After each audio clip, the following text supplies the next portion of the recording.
everybody, and welcome to the Fandom Flux Podcast episode... Fucking... Every time. Not every time. I got it right the last couple. One time. Ooh, well, you got it right none times, because you don't have to fucking do it, so it's out of 100 episodes, you've probably gotten it right a handful of times. With things Shut up. spare. You're the guy that's never on is always fucking mocking me. That's what you get for Everyone's mean to me, guys. Hi, everybody. Welcome to episode 107. Everyone's mean to me. Everyone in the comments, be mean to the guys that are being mean to me. Go ahead. No people are mean to me anyway. Anyway, I'm Casey. And with me we have... Zero. Hello. That's about it. Arixum. Hello, everybody. I'm back. And... Kenchi. Hi, I'm Kenchi618, and Zero's days are numbered. Oh, yeah. He's going to beat my butt at Street Fighter. And why your butt specifically? because he's going to be turning around and turtling to try and stop the beating from being as severe as it can be, and his butt's going to be exposed. Probably, yeah. Is the logic here, I would imagine. That seems like a bad idea to me. All one swift kick and just... You'd be hit in a bad place. It's a good thing I can button mash, though. That's not going to help. It probably isn't, actually. That would just mean you'd wiggle it and make it a moving target.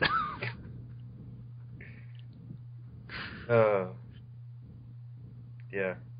Yeah, so that's all we have for this week, because Slicer is still not available, though he thinks he will be for next week. Apparently the internet has suddenly and inexplicably gotten better, but he has a sore throat, so he can't be on this week. And Guy is having computer troubles at the moment, so he can't be on either. Fortunately, we have backups. So, Arixum, say hi, and admit that you're a backup. Yeah, thanks. Yeah. Well, at least we won't end up with, only 3 people on the podcast in the future. Hopefully.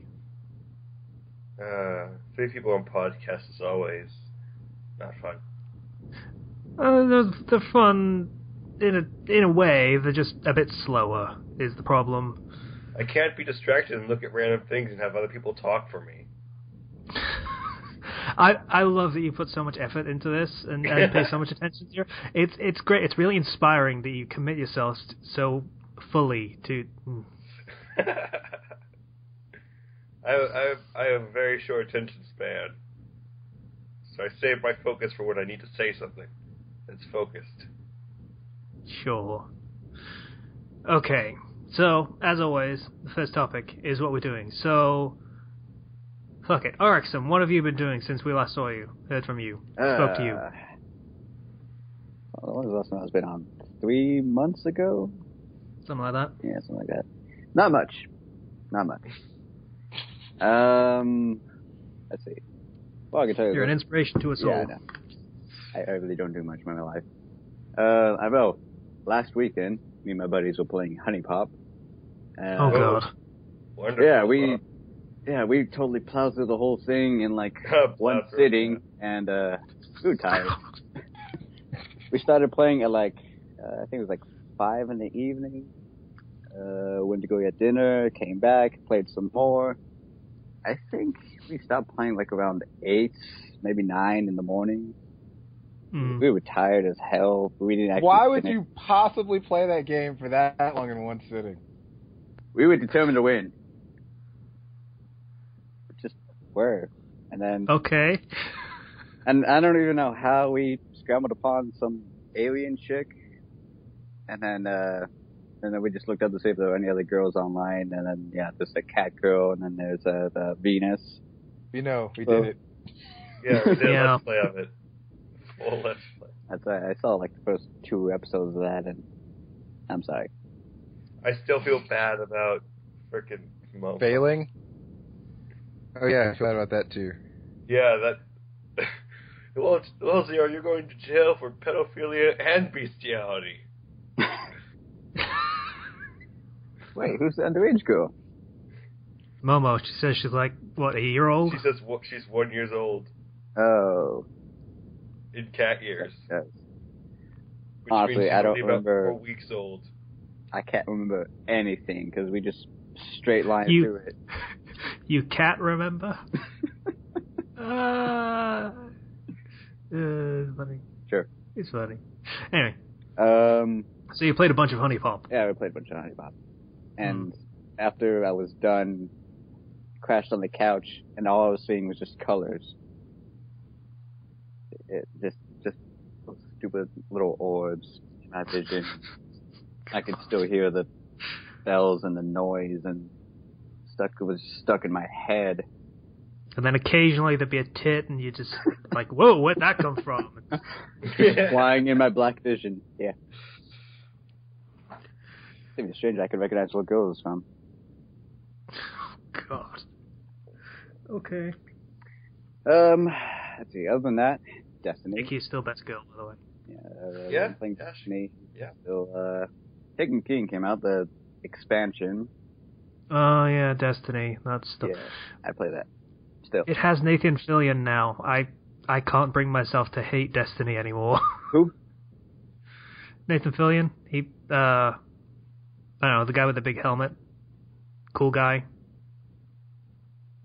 He's always the cool guy, so you'll know who I'm talking about. I have no idea. There's Hunter, Cade. He was from Cade, that'd be the one. Okay.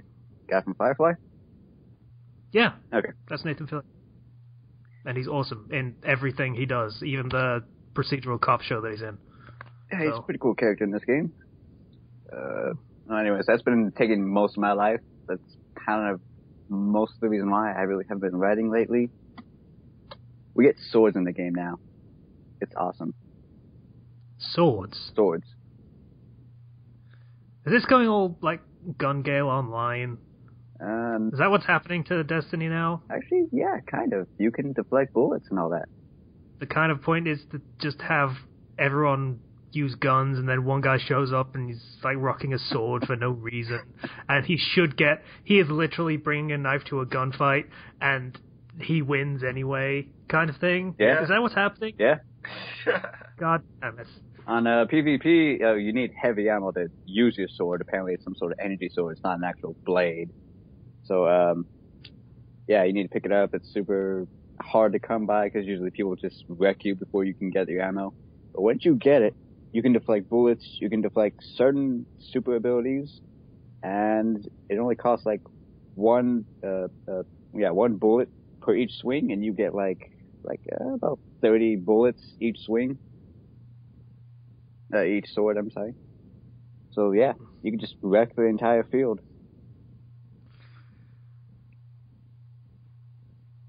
Anyway, that's it. I can't get behind this. It's a gun game. Come on.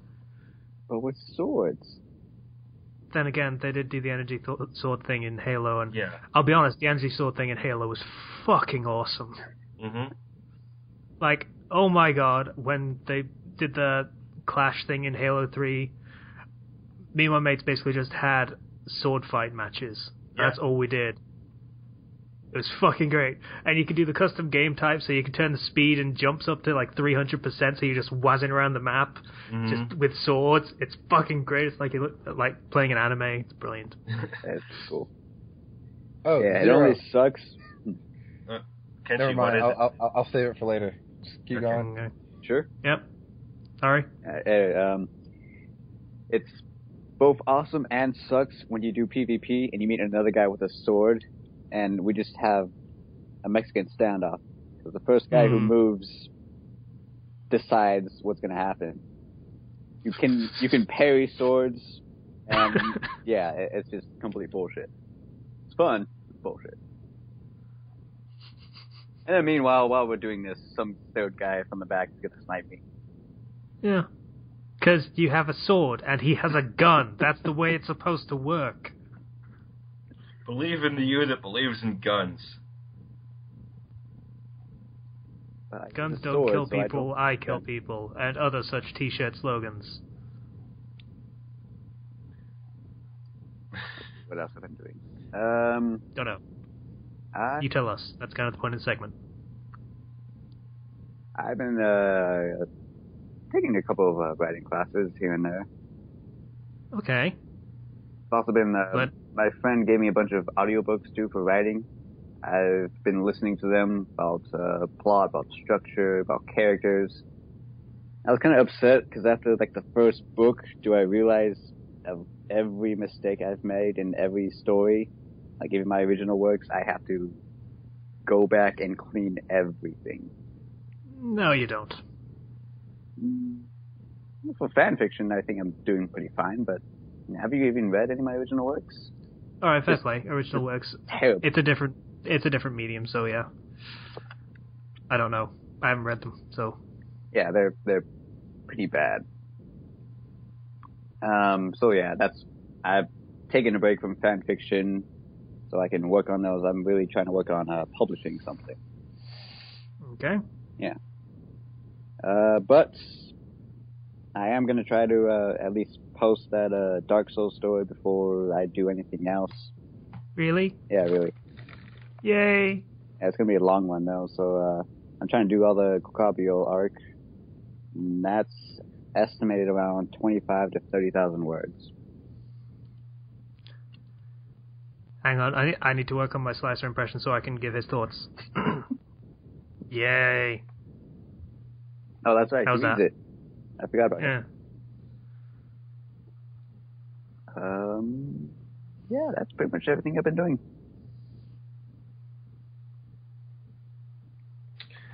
Yay. Okay. Yeah. Told you, not much. Slicer impressions. Yeah. Yay. I like smut stories.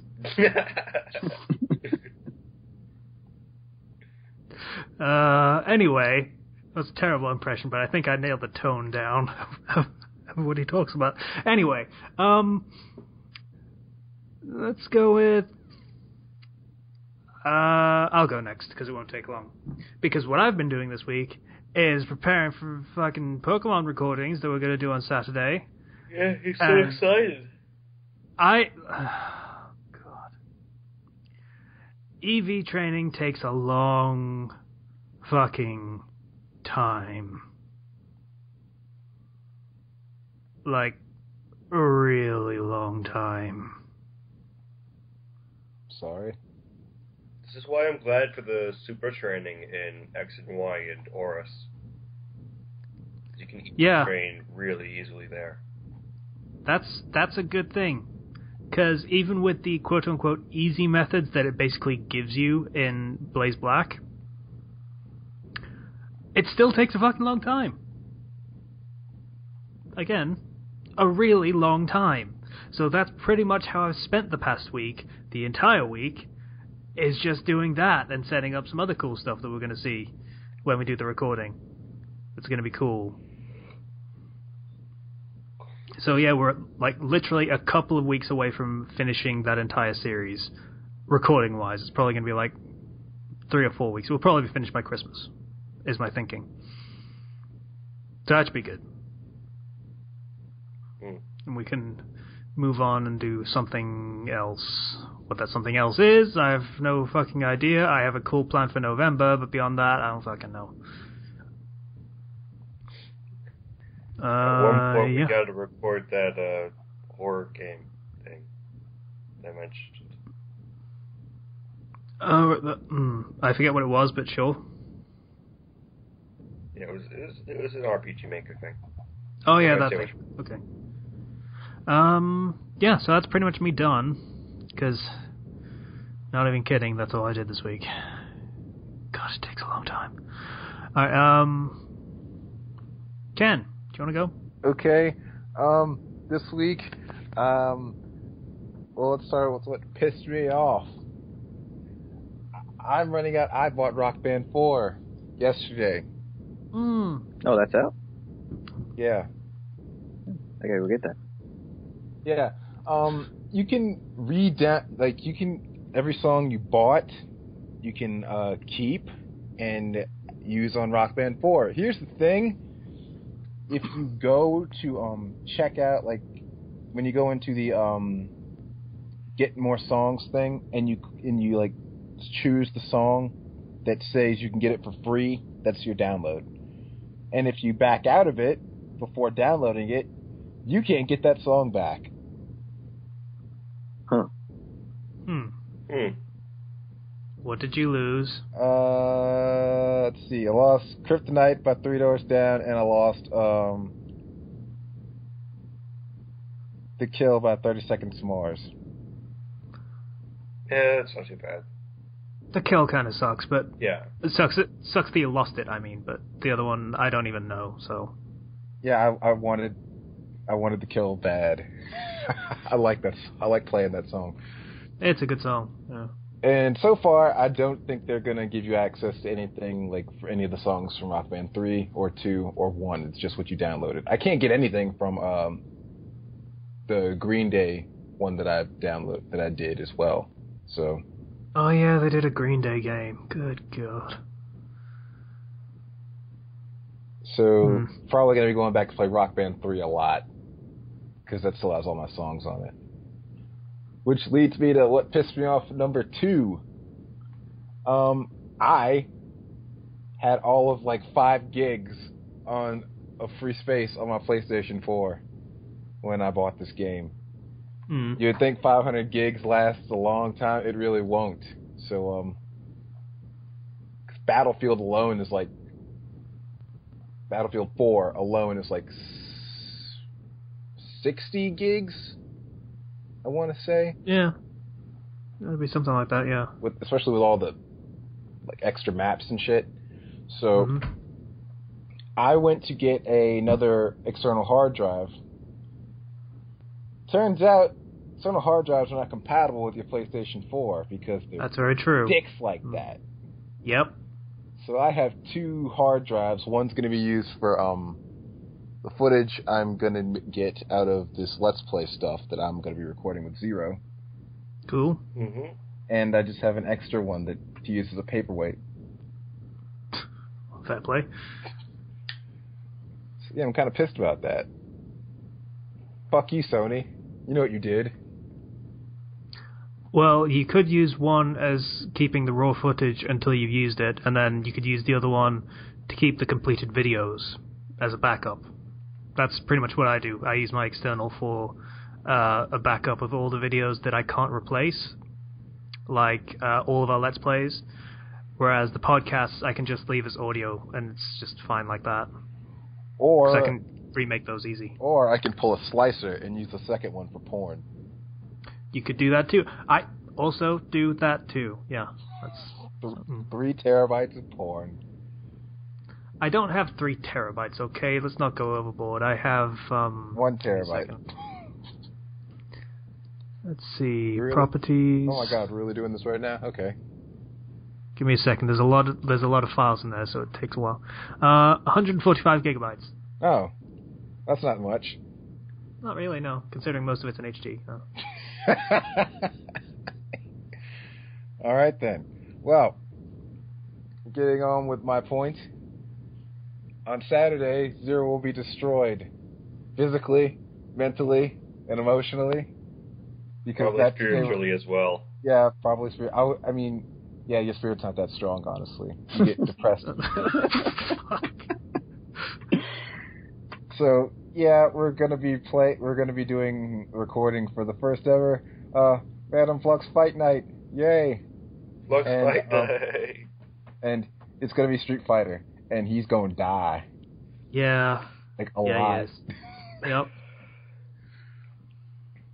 What's the over/under on Zero winning one match? No, one round. One round. He wouldn't win. He might win a round. You're gonna let him win a round, aren't you? I'll fuck around and lose a round. I'm not that bad at fighting games. I'm just really bad at Street Fighter. I swear. What you should do for the first match, let him win, get his hopes up, and then just brutally crush him the 10th match after that. No, I mean, everyone watching this is going to watch for one simple reason: they want Zero to suffer. So I'm going to give the people what they want. Oh. And who knows? Casey might be able to watch it too. Maybe. I have no idea how you're going to set that up. If I could screen share, you'd be able to watch it, because the way it works, I can see what I'm recording. So, and we're going to be talking on Skype anyway, because that's how we're going to record the audio. So, it depends. Might be able to get a look. We'll see. Okay. So yeah, Street Fighter's first, and then it might be anything from like Mortal Kombat to Injustice, which is the thing Zero is confident that he has a shot at. Oh God. So we're gonna play that, and I've got sports games as well. And then just to get him some time to laugh at me, we could play Super Meat Boy, and he could watch me lose at Super Meat Boy. He can't. We could watch you so lose. that's good, right? You know, you keep saying that. Like I said, it doesn't seem the same thing as in fucking. It is the exact same mechanics. It is. Yeah, it is literally Except exactly the same. you slide down faster. All right. Technically, it's slightly closer to N+ than it is to speedrunners, but it's basically the same thing. Yeah. All right. Well, you guys don't believe me, so it'll be great to crush your hopes and dreams by being good at that game when I prove to be good at that game. We'll see. Just to be clear, beating World 1 does not make you good at that game. I'm not saying that it does. I can go back and play that game. I haven't played that game in forever. Yeah. Good game. Which leads me to my next point. Zero, get Grand Theft Auto 5. On what? On PlayStation 4. Oh. So we can do stupid things and record it. Oh. I'm all alone. There's no one here beside me. Oh, wait. 'Cause I'm alone. That's what you get for forsaking consoles. I don't want a PS4. Can I afford a PS4? I'm at bank right now, so Grand Theft Auto. Because, like, I also want to get Metal Gear Solid 5. And so, like... Oh, well, it was just a thought. PC Master Race. PC Master Race. Is that why you're checking to see how much money you have, if you can afford a... Shut up. Because you want to be a part of this. Shut up, you don't know. Well... The answer's probably no if you're taking this long. When's my next payday? The last one was the 1st, so... Oh, I get paid tomorrow. I could probably do that. I'm just gonna look on the fucking Google and see how much PS4 costs right now. Got a price drop recently. In America, yes. Anyway, you were saying. Someone was saying. I forgot what I was saying. I think that's pretty much all I got. So yeah, just been getting stuff set up. Took longer than it should have because I'm an idiot. That's an acceptable excuse. Figured out what I was doing wrong in the setup and fixed that. So it's good now. Oh boy. Cool. I'm just looking at prices. Okay, I can get a pre-owned one for just under £200. You get one from Play Asia for some reason for £238. For all your Weeaboo games. Oh yeah. Are they region locked? PS4s? Probably. Yeah, I'd say they are. Oh. Didn't they not do that last gen PS3? I'm pretty sure they didn't because they got Catherine on it. And that hadn't come out in Europe yet at the time. Oh. I don't know. Yeah, I don't know. I'll have to look into that. Anyway, what were we talking about? That's all I got. Move along. Okay. Fair enough. Next is me. Next is He's the only one left. Sure? I thought we finished him. No, I never even got to talk. No. Maybe we should wait to hear from Guy first. I think he's got some stuff to... Go, Zero. Alright, so... It's birthday. And the party like it's your birthday. It's not, though. Are we going to sip Bacardi like it's his birthday? Because, we don't like Bacardi. I don't know. Gross. Because, we don't give a fuck if it's his birthday, so let's go. Anyways, so I've been doing some, tests and stuff for school, so it's been kind of busy like that. I put my main fic actually on hiatus recently for about 2 or 3 months, because I wanted to actually start focusing on original works and just getting some experience there, because I've been writing for 3 years and it's only been fan fiction. So it, just write some not too complicated original works just to gain some experience and kind of get an idea of what I want to do with that. So I'll be uploading those on Fiction Press once I have the time again, because school and work have been pretty busy lately. My friends convinced me to play Earthbound for the first time. That game is trippy, I swear.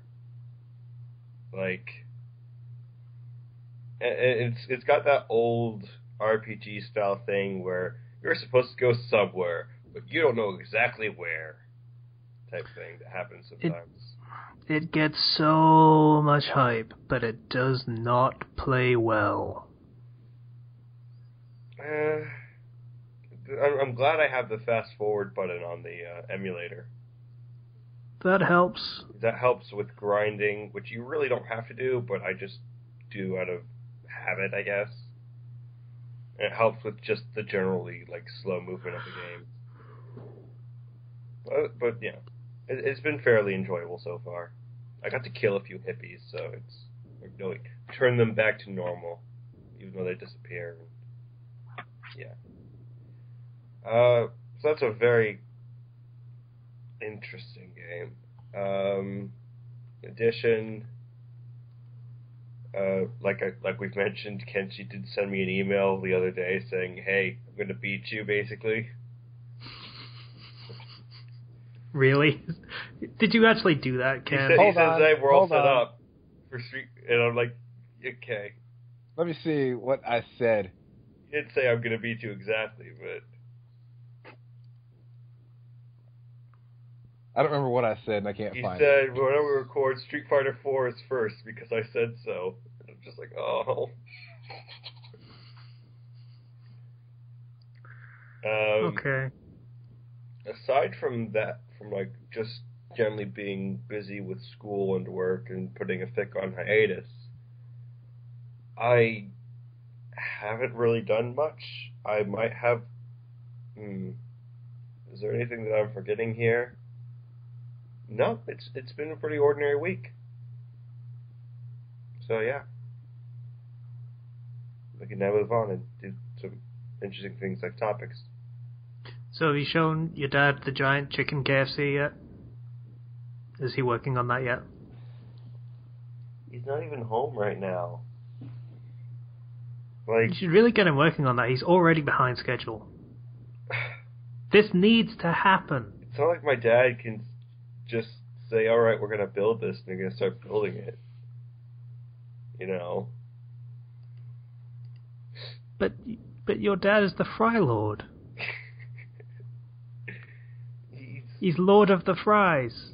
He's not. Chickens. We don't serve chicken fries. It's a Burger King thing. Wait, that's an actual thing? Yeah. Yep. Chicken fries? How do you do... Yeah. Your country, man, I swear to God. Okay. I'm going to admit now that I completely neglected to do link dump so far. So, link dump. Starting now.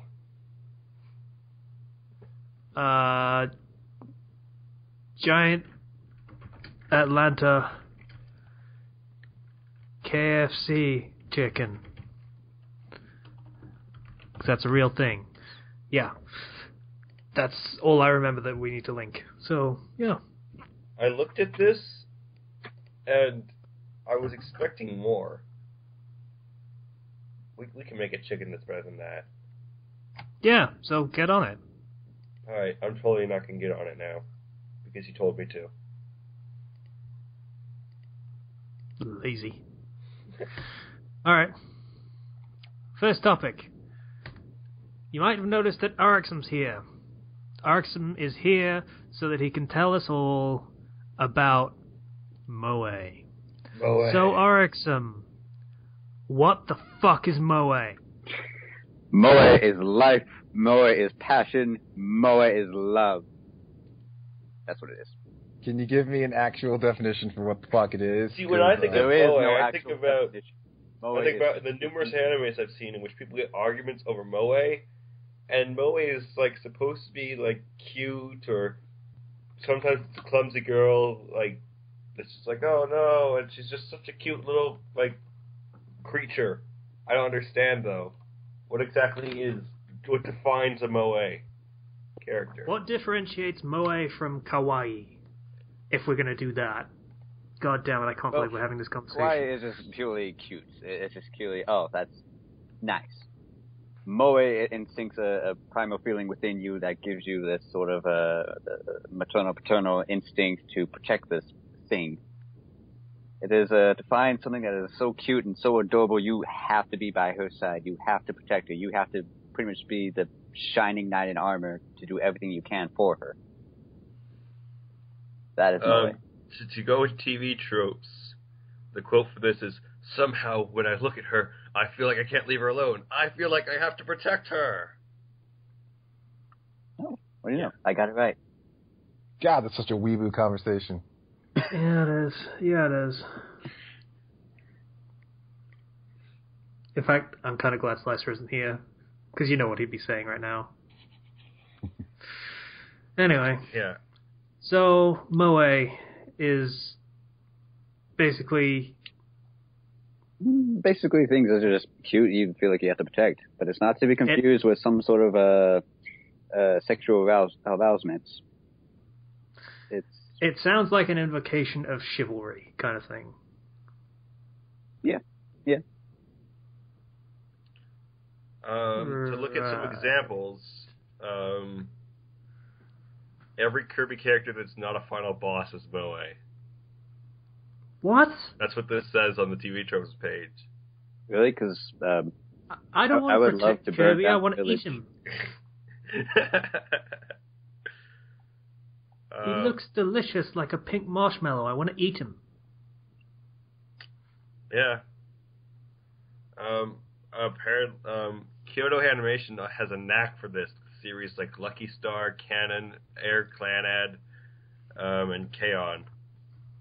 The zenith of Moe. Having seen like a few episodes of Clanad before saying nope, I can assure you that yep, it's Moe. Meta Knight isn't fucking Moe. Without his mask, he is. Yeah, I can agree to that. 1 second, I need to Google something else then.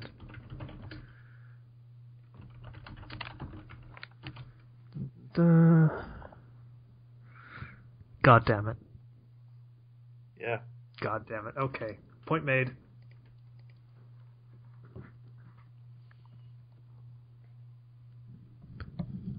Whatever 02 is, I want to eat it. Whatever Magician is, I could probably argue my way into eating it.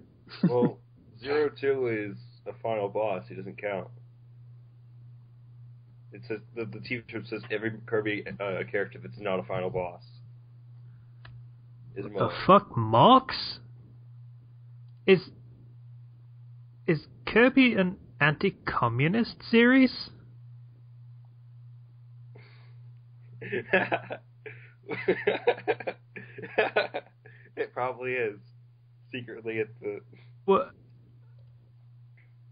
Why is there a boss called Marx in the Kirby games? There's a huge section for Moe in Western animation. Gosh darn it. In Western, really? Yeah. Like who? Or what? Toph, probably. like Adventure Time's Flame Princess. Yeah. Because she's adorably moe when she's happy, and she's also tsundere, so... Toph from Avatar, probably, because she's blind, and thus, instinctual, protective instinct, even though Toph, she could kick your ass.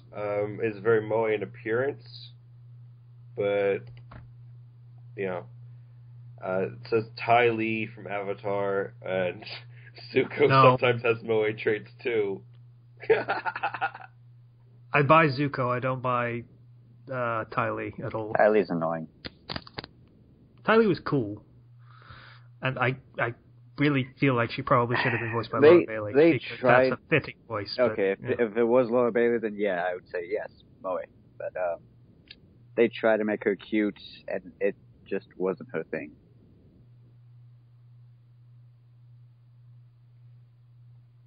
I'd hit it. Yeah. Anyway. But there's a difference between hitting it and Moe. It was like a fine line. Fair play. I don't think there's a fine line between that, because from the way you're describing Moe, a lot of it might describe children, and that's not a fine line between that and hitting it at all.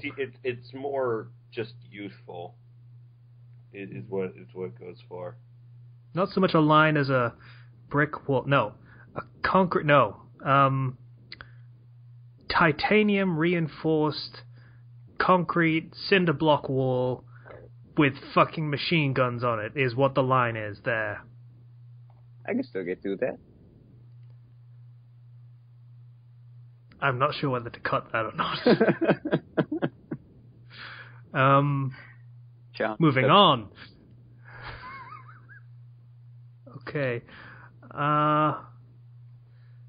So, does Moe have an appeal in the Western viewpoint, I guess? Yes, but not in the same way the Japanese view it. Yeah, it's like, everybody likes that, like, the kind of main point is to kind of arouse that big brother instinct in both men and in both like men and women, of like, oh, I want to protect that, I want to look after that, and that's really big in Japan. Not so much. It is, but there's a bit of a backlash against that, especially in like past couple of decades. Yeah. In Western culture, the wanting to protect someone is no, they should be able to protect themselves. Yeah, and there's a mindset that we tend to have that differs.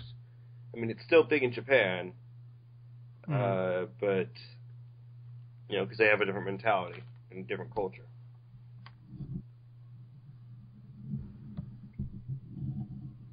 Yeah, here it's very rare. Very rarely ever used. Like you really only see it from, the heroic main character fighting some villain to save, let's say, a group of children. You very rarely ever see saving some damsel in distress anymore. Yeah, if it's an adult character, then you probably will never see them be Moe, I guess. Yeah, the whole premise of Moe is the character's innocent and youthful, early 20s at the latest. But even then, have to be innocent and have to look as young as possible. If it's like an active participant in events, then they will probably not be. Yeah. Probably. I'm pretty sure there's a way to use Moe as a weapon. So adorable, you can't hit them. This is getting retarded. You just run around with the Moe character as a shield. I can't hit, so... Oh my god, she just straps my shoes like, I dare you. Can you hit this? I don't want to. It's so and all the worse when that person does. Oh. Now I just can't stop thinking about that episode of Batman with the girl that could not age, that had the Gary Coleman thing. Oh, I remember that. Baby doll. Yeah. That was a trippy episode. Yeah. Yeah. But the thing is, I'm just imagining Batman using her as, like, armor. because you said using Moe as, like, you never want to hit them, so... I'm thinking of Batman singing the Jigglypuff theme song. The Jigglypuff song. Remember that? I'm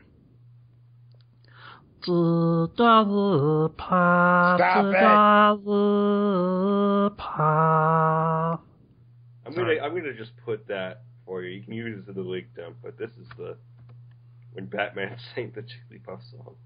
Oh god, really? Yeah. This is a real thing? Yes. I'm not clicking on that. Now I have to watch this.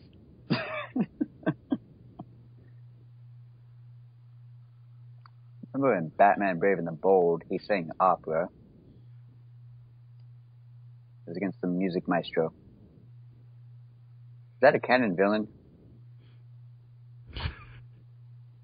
What the fuck? Yeah.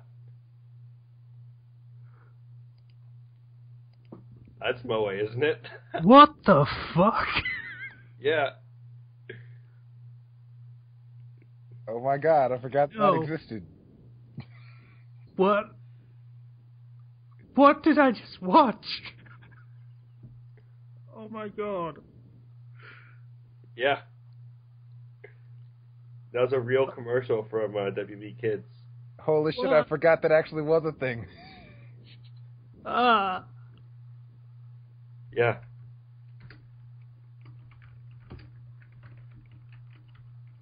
Moe.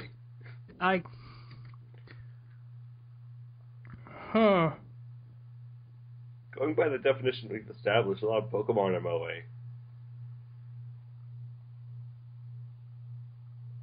Yeah, Casey, you good? So, congratulations to Zero on bringing the podcast to a grinding halt by showing us one thing that we will never be able to unsee.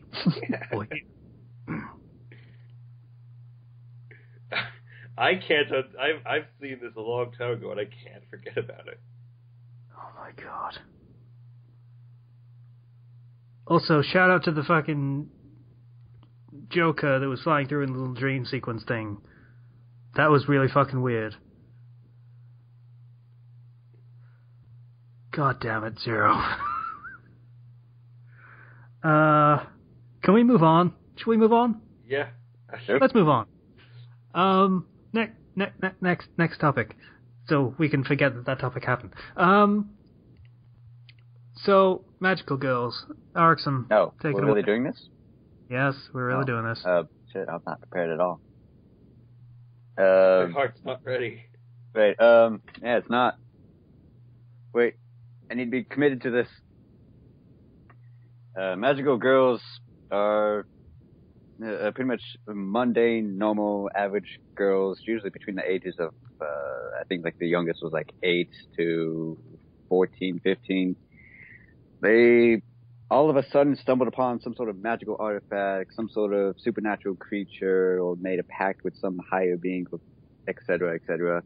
And they gain magical powers. But it's just not any magical powers. They get a wand and a costume change.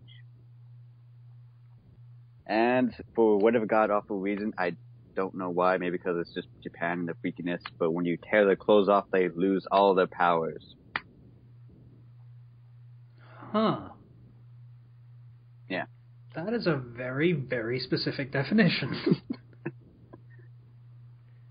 Magical girls, by definition, tend to be Moe. That's just how. Yeah. So magical girls are super happy. There's a genre for it. There's an audience for them. It's not just little girls. I'm going to recommend, however, a very nice subversion of magical girls. It's called Maho Shoujo of the End, which is a horror manga where the magical girls are these just weird monsters. They're killing people. It'll give you nightmares. It's great for Halloween. Go read that. Magical girls is just a horror device too, because they're so pretty and they're kind of not, because little girls are the epitome of horror. Hey guys, I just had an idea for something we could do to bring back Reflux, at least temporarily. What? Do you want to read some horror manga for Halloween? Okay. You guys should watch or read Higurashi. So, make suggestions in the comments for horror manga that you want us to read the first chapter of for the Halloween episode of Manga Reflux. It's the thing we're going to be doing now. Maho Shoujo at the end. Because I feel like we get some I think really another twist to the whole magical girl genre was Magical Girl Lyrica no Hana? Is that it? I keep hearing about Magical that. Girl Lyrical Nanoha, yeah. Yeah. I've yet to see it because I don't want to, but supposedly it's very dark, it's very gritty, very grim, and just plain sad. I only know about it because it was a last-minute crossover in a fic that I was reading that basically ruined the entire fic. Huh. So, I'm not exactly sold on it, to be honest with you. But yeah, I think it has sort of a sci-fi bent, or that might have been part of the crossover, I have no idea. Boy, oh boy, I get to look through my horror mangas. Examples of magical girls would be from back in the old days. Sakura from Cardcaptor Sakura. We got Sailor Moon. Really? Yeah. Sailor Moon is a magical girl? I would never have guessed this. This has entirely thrown my world on its axis and stuff. Off its axis or something. You'd be surprised how many people don't know that. My little brother, who's 14... Oh, no, how old is he? He's 16, actually. He's a Sailor Moon. What is that? Is it anything like Dragon Ball Z? And it just hurts. It just hurts so much. He's not wrong. It kind of is Dragon Ball Z from the opposite gender's perspective, kind of thing. Kind of, but not really. Kind of, it is. Shit, yes, it is. Yeah, as soon as I beat one big bad, some new schmuck shows out of nowhere, and yeah. Get to look through the horror manga, so happy. It has a bunch of films that have tenuous continuity at best. Yeah, pretty much. I think most recently it was the Collide Liner Prisma Ilia series. Yeah. They actually make fun of magical girls all the time now. I found another Maho Shoujo horror manga. Wow. If you say that one with Cube in it, I forget what it's called. Maho Shoujo site. Girl bullied at school and at home. One day an eerie website, Maho Shoujo site, flashes on a computer and welcomes her to the Maho Shoujo world. That would be fine if it wasn't for the fact that its genre is drama, horror, psychological, supernatural, and tragedy. Wow. Okay. Kenshi, what's your opinion on magical girls? I don't have one. Yeah, that's pretty much my opinion too. I don't particularly care. I'm confused as to why they exist. Like, I understand that, like, a lot of them are for, like, little girls and everything, and I understand that. Because, just like boys, girls also want to have superpowers, but they'd kind of like to be cute doing it, too. It's become such a big trope of just the magical girl in everything. And when people try to, like you mentioned, somebody did a last-minute crossover with Magical Girl, Nanoha, or whatever. Yeah. Like, I feel like it should be kind of more limited to where it belongs, I guess.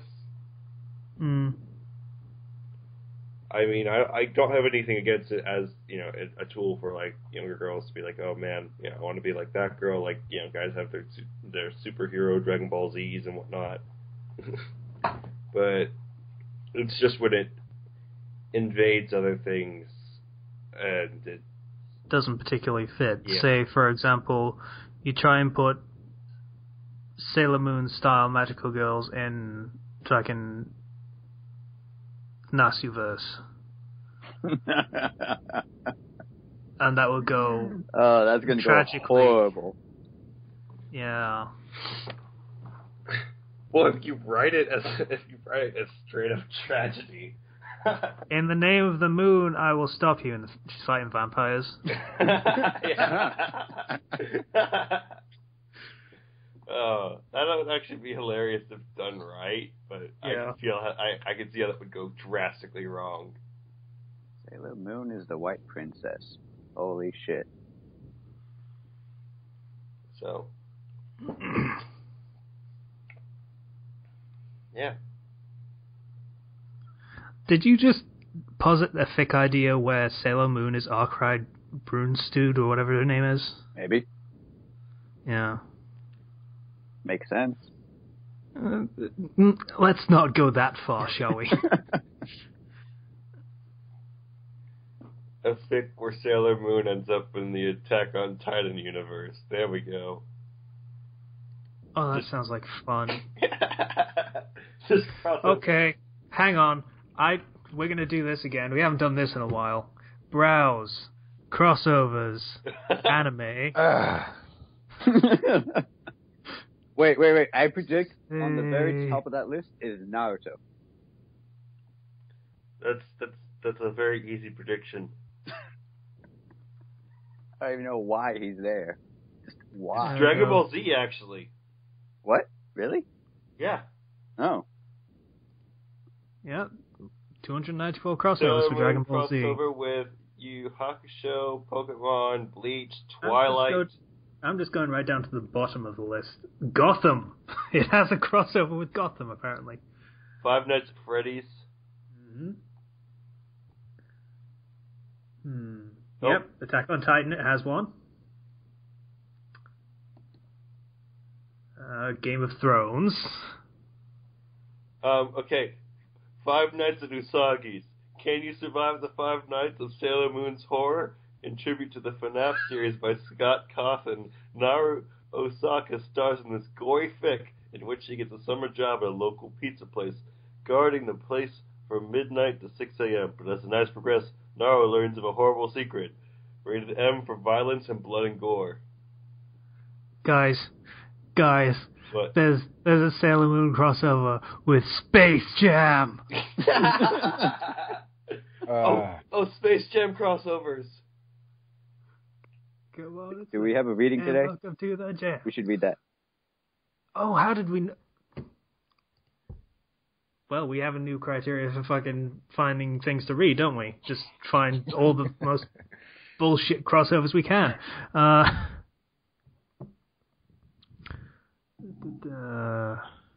It's a short thing. Got 3 chapters. Sailor Jam.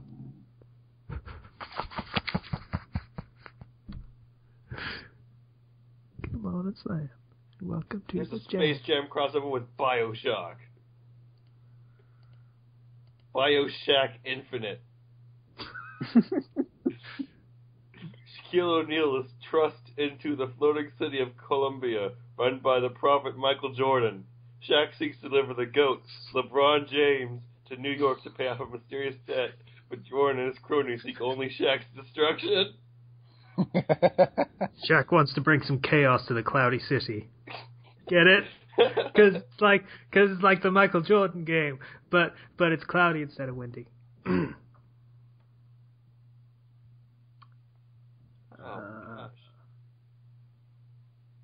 Sailor Moon and Team Fortress 2. The fuck? Okay.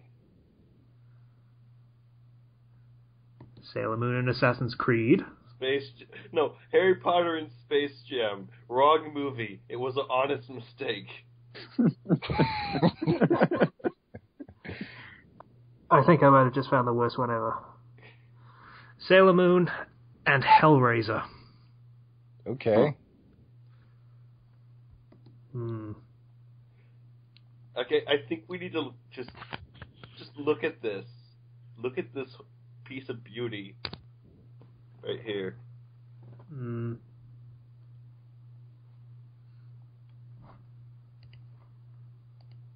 Okay, so wrong movie. Yeah.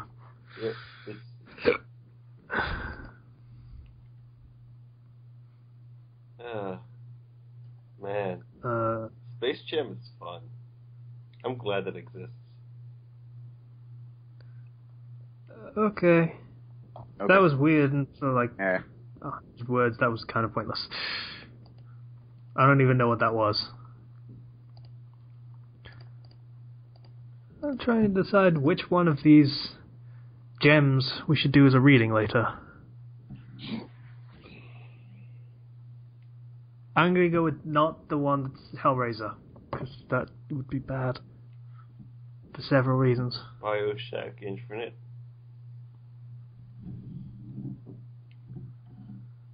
What the fuck?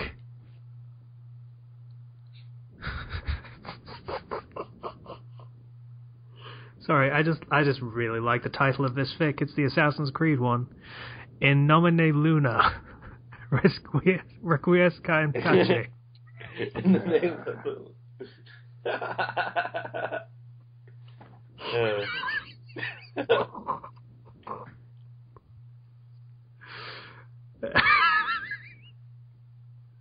That's pretty good. You gotta give him credit. That's pretty good.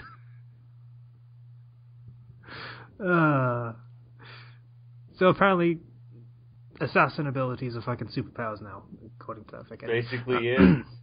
Mm. I mean, theoretically, like, looking at the things that you do as an assassin, I'd be willing to say they're superpowers.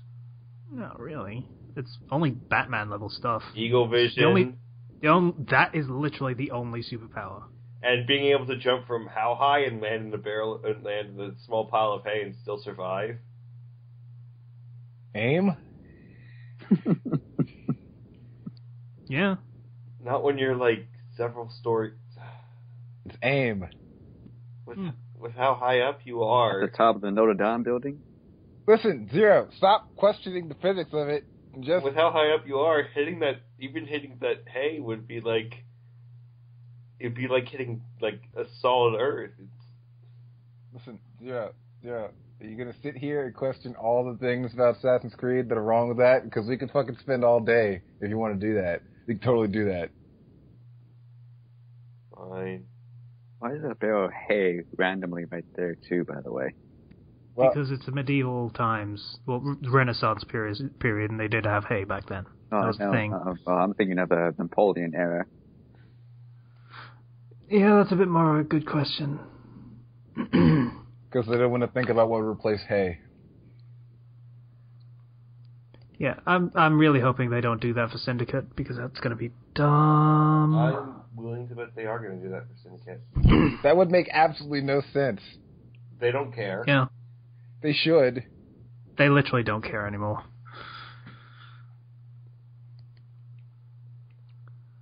Alright, what were we talking about? Magical girls? Magical girls. Okay, so basically, if you're writing a fic that doesn't have magical girls in there, don't shove magical girls in there for no reason. Firefly, what the fuck? That's kind of a given for like anything, though. I know, right? But you would think, but like... Yeah, we would do it. Halo. Sailor Moon and Halo? Yep.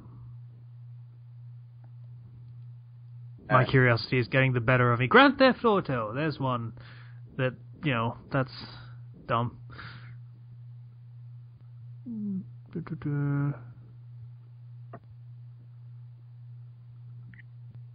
That seems to be all the fun ones. That's a shame. I just found a Yu-Gi-Oh! And Space Jam crossover. That makes no sense. Which is not surprising. Yu-Gi-Oh! And Space Jam?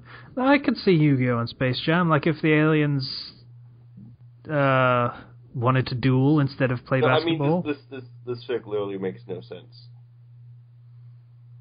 It was time to duel. They just wanted to duel. To say just one sentence of this.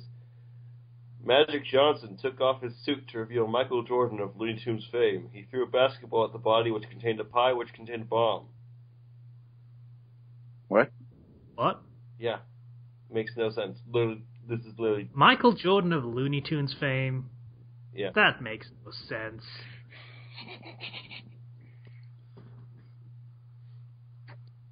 See, the joke was supposed to be that I was going to latch on to that rather than the nonsensical thing. No, that genuinely makes no sense. Yeah. So that kind of ruined the joke a little bit. Naruto and Space Jam. One Love, a Space Jam romance. Sasuke Uchiha faces his worst enemy, Michael Jordan, only to find himself deeply in love.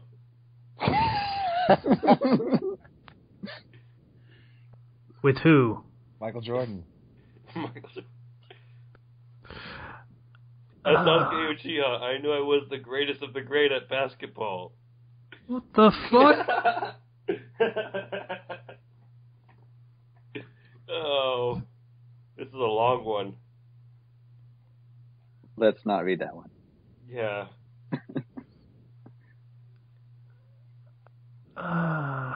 Okay. The Halo thing is a lot more lame than I thought it would be. With Michael Jordan's baby in this. Of course he does. After skipping it. The fucking title of the Assassin's Creed one is still great. Okay. What the fuck were we gonna do? Right, we were doing Magical Girls. Pokemon and Space Jam. Gotta slam them all. We weren't doing Magical Girls. So, we were talking about Magical Girls, is what we were doing. So, yeah, that was... I don't even know what that was. I don't know. So, next on the list is The Legend of Chekhov. So, your setting has a myth or legend in it about a thing that people say may or may not have happened in ages past. Yeah, that thing totally happened, and there's no arguing about it. It happened exactly how they said it was, and it's going to play into the story later. No historical inaccuracies or anything? Nope. It's just how it was. Just a prophecy? No, not prophecy. It's just a thing that happened that everyone, hundreds of years later, know happened exactly as it actually happened, and there's no storytelling bias or anything that changed it over the course of the years.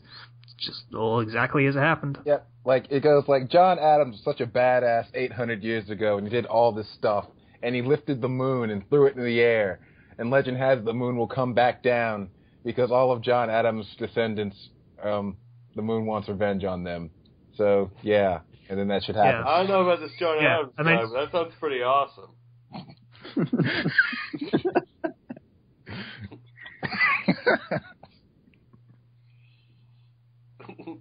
John Adams throws the moon into the sky, and the moon comes back for his descendants hundreds of years later for revenge. That's pretty awesome. Like, I'd read a story like that. That's the plot of Jaws for the Revenge, is what that is.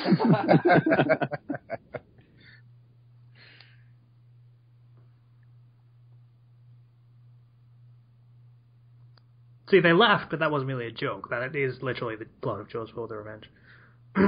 But, yeah. Yeah, this can be really annoying. For one, you know, if it's another setting, myths and legends do shape the culture of the setting as well. Yeah. Right? Yeah. Like, I remember. I think a popular thing is, like, say your standard D&D or I don't know, Lord of the Rings story. What are their myths like? That's a popular question, because that's an aspect of the culture that we rarely get to see. Because a lot of their myths and legends, well, they're not myths and legends. They're historical events that actually happened exactly how they say they happened. So, finding out what their not really true events that they talk about are, that gives an insight into the culture that we a lot of the time just don't get. Ever. It really upsets me, though, when everything is exactly the way as it was, because then there's no twist to it, you know, other than, oh yeah, this actually happened. Yeah. It feels like a wasted opportunity. In some cases that can be used. Like, let's say, back in the past, this legendary heroes, let's say John Adams, did do all this, and then for some reason, let's say, someone invents a time machine, some magic ritual, this or that, John Adams comes back, and when the moon comes to descend, he'll push it back up again.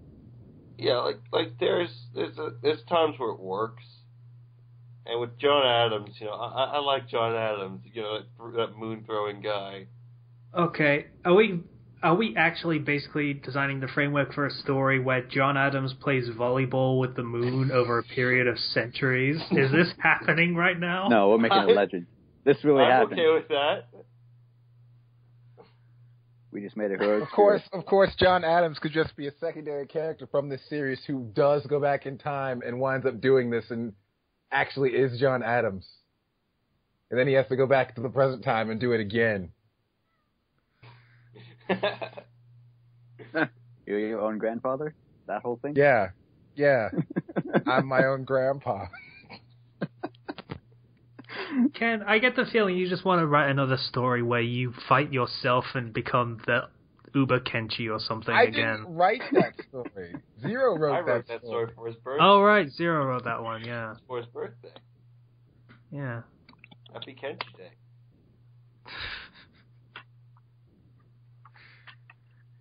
Yeah, so... Yeah, so basically... Yeah. I feel like if you do it once in a story, this legend was actually true, I'm okay with that. If you do it where every single legend that's ever happened is actually true, I'm not okay with that. And generally... It's nice to like subvert that a little bit. Like, okay, let's say John Adams, as another example, in the past did like save the world by throwing the moon up into the sky or whatever, but like he did it because he was pissed off at the moon, not because he was some great hero or anything. That way you have a more interesting sort of, okay, I didn't know that. That was actually the moon was his best friend and he slept with his wife. Yeah. That poor wife. Jesus Christ.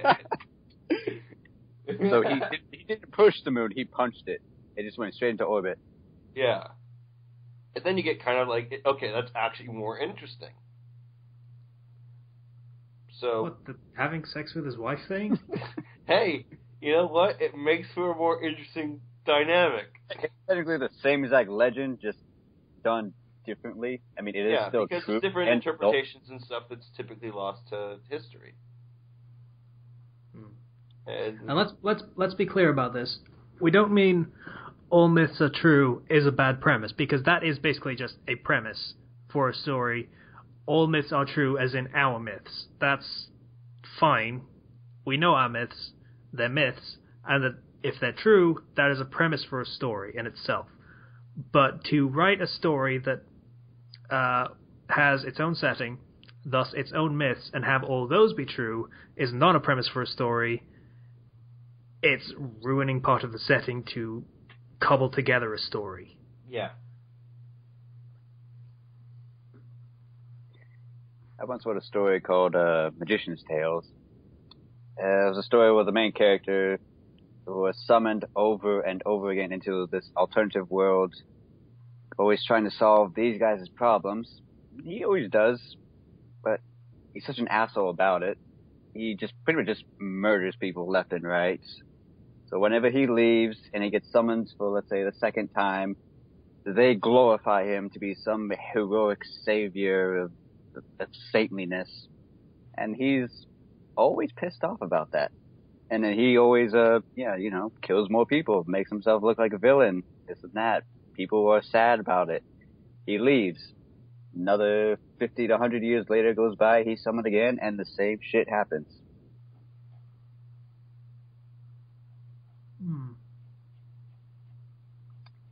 And I remember there was another example. Familiar of Zero. Their entire world is based upon the belief of Brimmer, this great mage who created magic, developed the affinity of the void.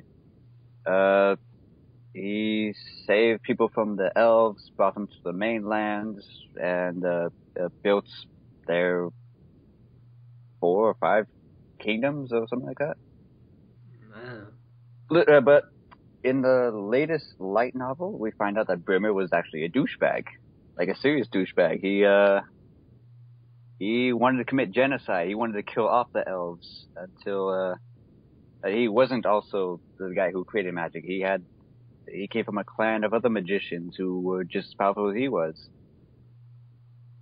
So yeah. I honestly don't even know why Brimmer became such a legendary figurehead. Actually, but most good stories have those types of like inversions. Like, okay, this is what history says happened, and this is what actually happened. And there's a difference there. Yeah, history is written by the victors and all that stuff. Yeah, and there's biases and stuff you have to take into consideration. Has anyone seen Fight Club? Yes. Yeah. Yeah, I watched it when I was a kid. I didn't get it at the time. His name is Robert Paulson.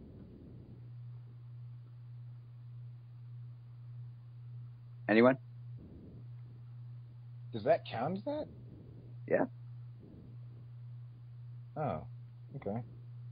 For those who don't know, it's the scene where one of the characters in the movie, his name's Bob.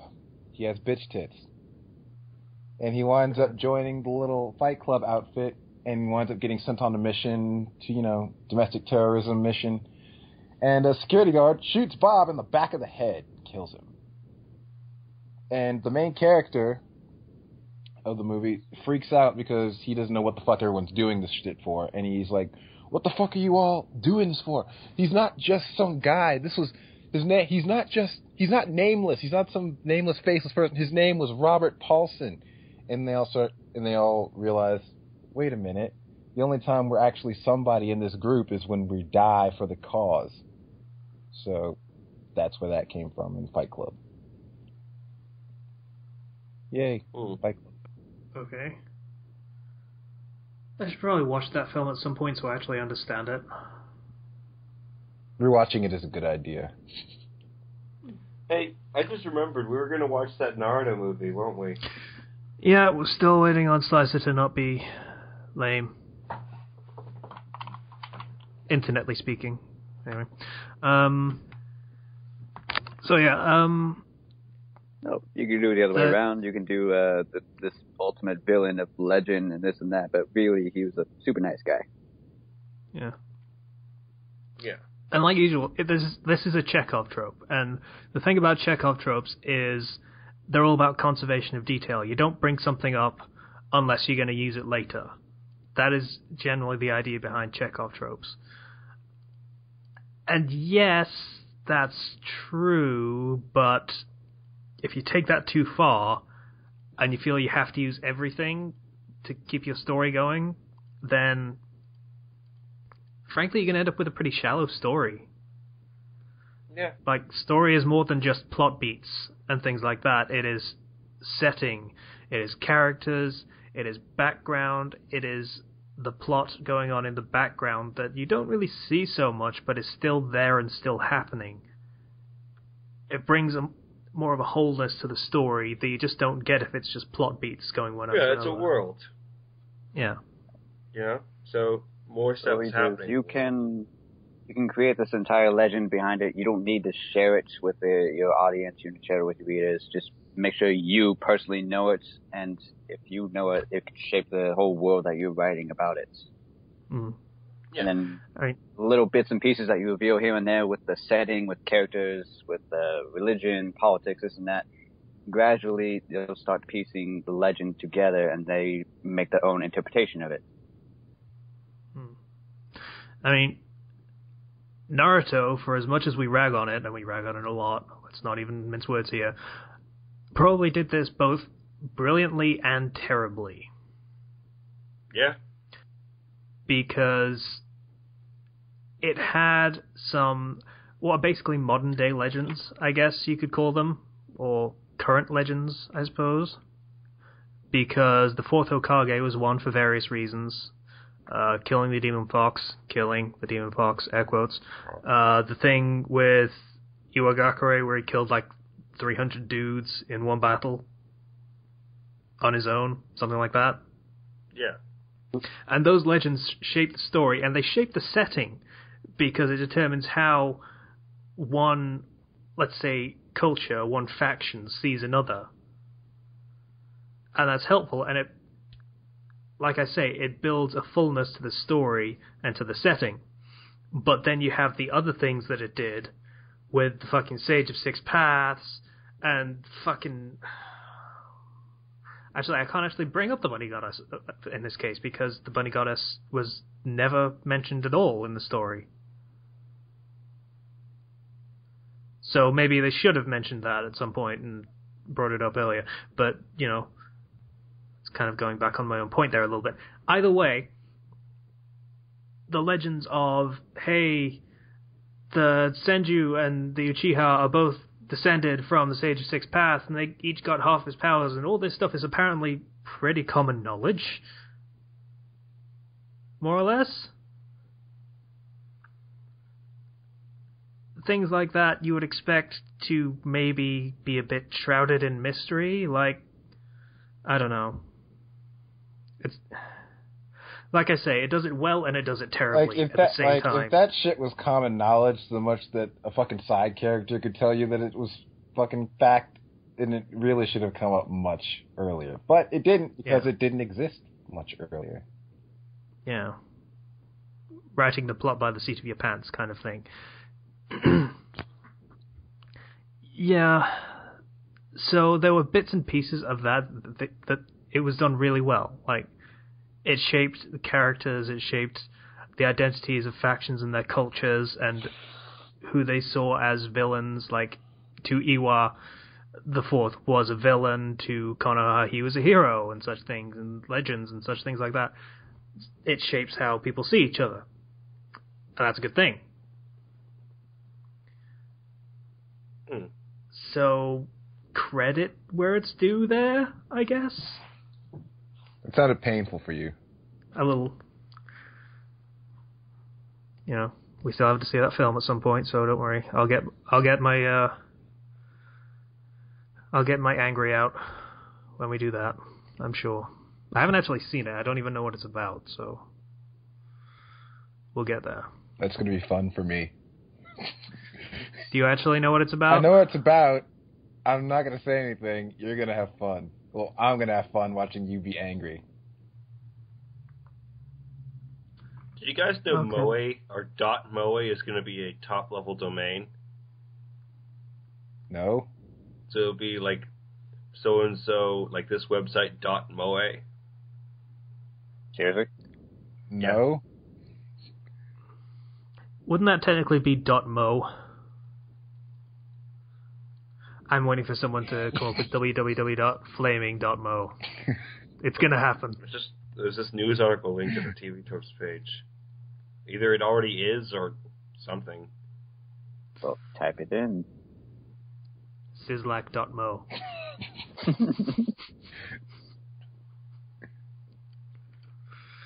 Eeny, meeny, miny.mo. Mo. How do you like me? Like me, mo. Why don't you like me? Nobody likes me. Oh yeah, this domain is actually a thing. That's a work in progress. Hang on, www.flaming.mo.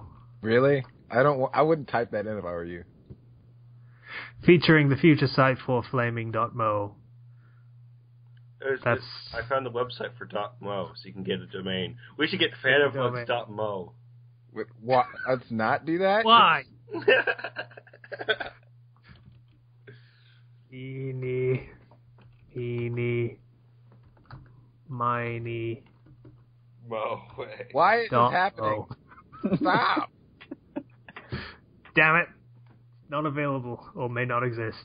Thank you, Virgin Media, for telling me that. Hestia.moe, really? Hestia, yep.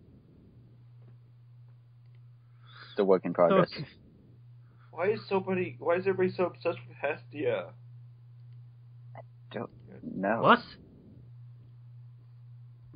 From Is it wrong to pick up chicks in dungeon? Yeah. Oh, okay. I have no idea who that is. She's the waifu of every single person nowadays. I swear. Froggy-chan. Froggy-chan is best waifu, and if you don't agree, you're garbage. I don't know who that is. Sorry, Arxim, you're garbage. I'm just kidding. Yeah, you are. Though you really should read My Hero Academia. It's fucking great. It's still fucking great, even though we've not been reading it for like 8 weeks or so. I've been keeping up with it, but we haven't done the reflux. And yeah, same. Haven't had time because we've had to do the podcast at 6 because Zero is who I'm going to blame for that. Because I have school. Like I told you guys, I'm free on Tuesdays, like after like class. But Ken, are you free on Tuesdays? Technically. Technically.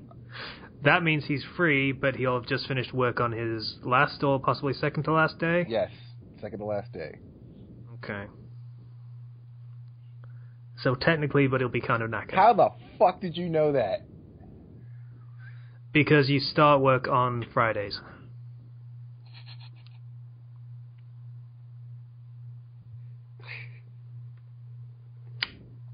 Casey knows everything.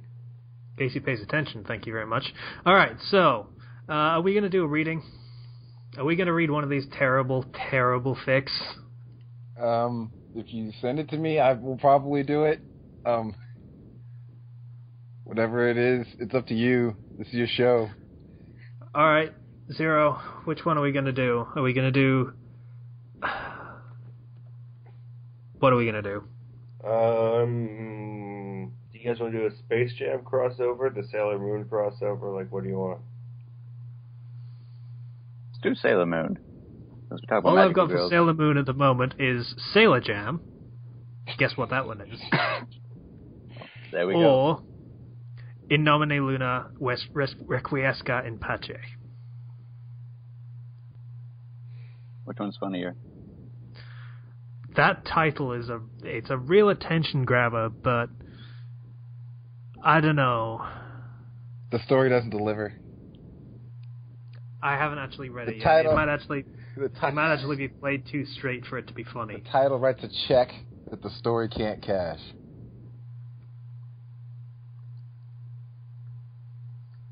It is played very, very straight based on what I'm reading so far.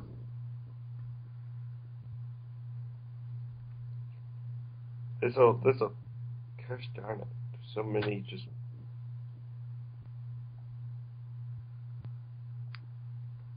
Yeah, this is played way too straight, so we can't do this one. Lame.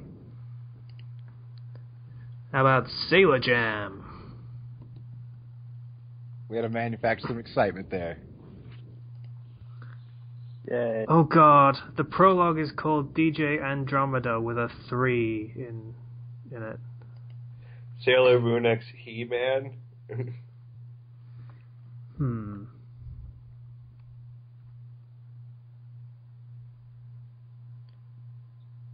The fuck is this? Yeah, I'm just gonna go out on a limb and say no. This is...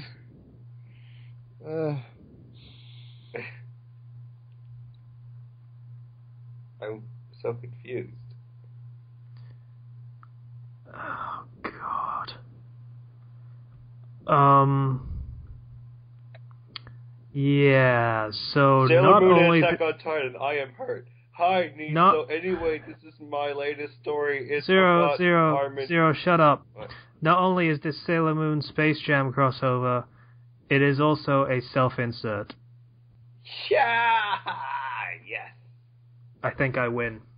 You won. Go. Ken, we have something for you to read. Link that shiz. Oh, I just typed in the worst fanfictions ever. First one was a Sailor Moon one. Of course it was. Alright.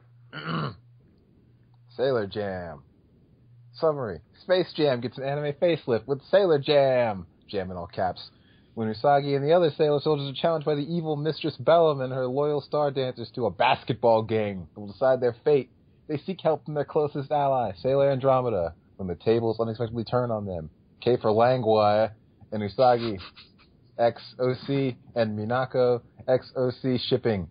I swear, if Sailor Andromeda isn't actually Michael Jordan, I'm going to be upset. It's not. Summer 2010. She staggered through the hallway toward her son's bedroom. She opened it just a crack, and the light from the computer screen made her eyes squint. Andre, what are you doing? I'm working on a new song, he said, clicking and pecking at the keyboard with his free fingers. It's after midnight. Just go to bed already. Andre turned away from the screen to face his mom. I can't stop now. I'm almost done, and this will be my best song yet, he said while slowly turning back to the screen. Mom touched the frame of the bedroom door. Well, I do admit, you do make some pretty nice music.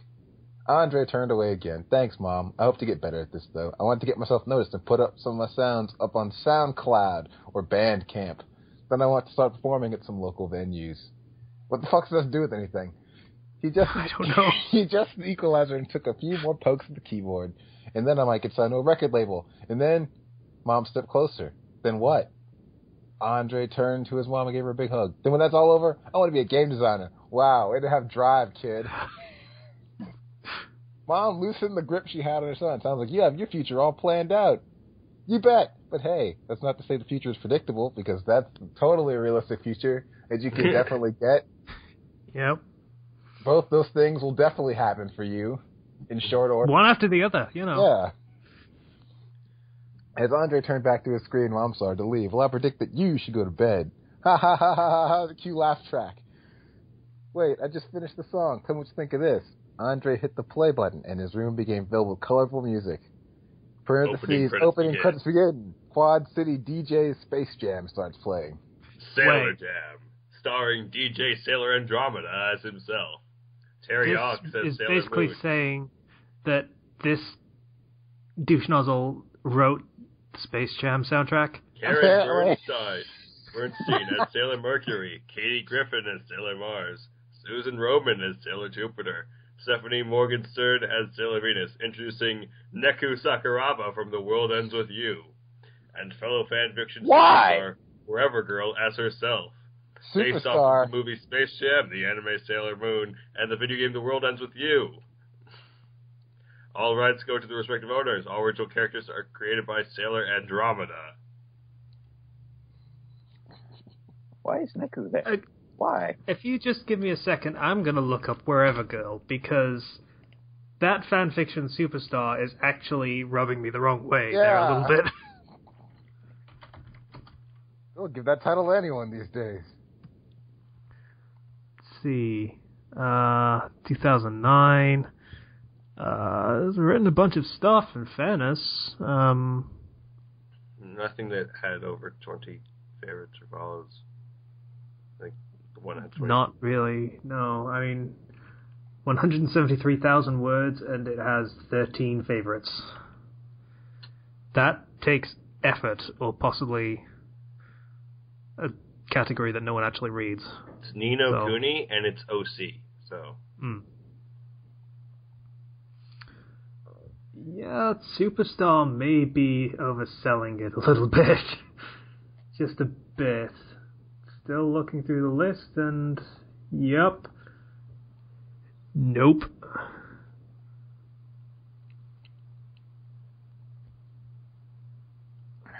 Yeah, no, you can't really call yourself a superstar wherever you go. Sorry. Well, in fairness, she didn't call herself a superstar. This dude called her. Fair play. Fair play. So, I apologize wherever go. Wherever you are. Go. Okay, we need to look just a little bit at the second chapter, because that was boring. Alright, bring it on. Chapter 2, Chapter 1, Bellum's Plan. DJ Andromeda went on and became one of the most popular electronic music producers of the year. Of course. In 2012, his first tour, Andromeda Galaxy 2012, was sold out weeks before the show and became a major success. By the end of 2012, DJ Andromeda became so popular and known that he had a clothing line and a cartoon web series and a collection of doujinshi. March 2013. However, things changed when DJ Andromeda called a press conference to deliver some shocking news. I've come to the pinnacle of my career, he stated to the paparazzi. I'd like to thank all my fans and supporters for getting to where I am today, but I must resign from my profession as a producer. That's not how that works. The crowd began to buzz and bicker. What are you going to do now? Someone asked. Well, I've only ever told one other person this before because my idea was so fucking stupid and I don't know how career paths work. But I'm going to take my knowledge of computer software development and go into computer game design because that's totally a thing that you have that you brought up that you had in your illustrious background. Oh my god. Meanwhile. Like, even basic logic, you could theoretically go from creating music to designing games because there are people that write music in game design. Anyway. Meanwhile... If that's what I hang up on fucking plot, I don't know what's wrong with me. In the outer ring of our solar system, because that totally has everything to do with what's going on right now, we had a chapter of this. Something was happening. On an unrecorded dwarf planet just outside of Pluto's orbit, there was a nightclub. That's right, a nightclub. Bellum, a former galactic black market trader, built an enormous nightclub called Club Nix 66 on her home planet of Athenia. Usually... Okay. Sidebar, Club Nick 66 is actually a decent title for a nightclub. It might be a bit of a mouthful, but it's actually kind of decent. It flows pretty well. Yeah. You just like the rhyming. I do. Usually, Club Nick 66 generated 30% of the planet's core revenue, but things were going... God damn, really? Okay, so your planet is poor, or you are an amazing drug dealer out of this club, because... Gosh. But things were going wrong. People were becoming bored with the dancers, claiming they were, quote, sucking the fun out of it, end quote. A man stormed out of the club's entrance with his friend following him. Rolf, what'd you even think about taking me here for my birthday, he yelled. Let's never come back here again. All caps. Rolf? Rolf. As in the Muppet? When did the Sailor Moon characters come in? I don't know. I was thinking Rolf from Ed, Edd, and Eddy, honestly. Oh, that's fine. Right. From the club's security cameras, Bellum could see the whole situation unfold in her private office. Did you hear that? Did you hear that? She barked at her most loyal underlings, Popa, I don't know. I'll say Popa. Yura, Lulu, Cora, and their leader, Persa. Together they are the Star Dancers. Club Nick 66 finest dancers. That guy is right. He's right. Why do you have to repeat everything you say twice? The client is always... You could maybe try harder, mistress, suggested Lilu. Bellum reacted to that by taking back a big gulp of wine and then spat it all out at Lilu. Ew, my new dress is all stained. You girls are the reason why this club is as popular as it used to be. What we need are new dancers. Well, didn't you see? 2 guys left. This is all your fault. Rolf left. Got started. I love Rolf. He generated 25% of our 30% revenue of the planet. So wait, if the club shuts down, does that mean the entire government is fucked? Pretty much. I mean, goddamn, that's like 30%. You lose 30% of your planet's core revenue, you're kind of fucked. Like, that's a massive chunk of your planet's income.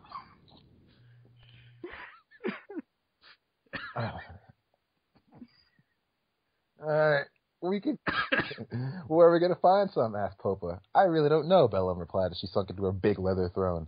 I got employment posters put up all over the star system, but nobody has replied.